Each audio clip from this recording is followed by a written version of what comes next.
কৃষ্ণ, আমি সব ভুলে গিয়ে সুখে সংসার করছি। আমার জন্য আমার জন্য আজকে তুমি পাগল হয়ে গেছো। ভগবান,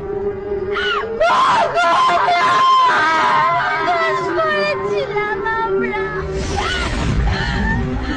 কি দোষ করেছিলাম?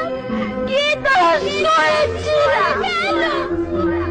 কেন এত বড় শাস্তি দিলে? কেন? আমরা তো শুধু ভালোবেসেছিলাম। আমি আর কারোর কথা শুনবো না। আমি শুধু তোমার কৃষ্ণ, আমি শুধু আমি তোমাকে আর একলা থাকতে দেবো না। তুমি চিনতে পারছো না? আমি তোমার পল্লবী কৃষ্ণ, আমি তোমার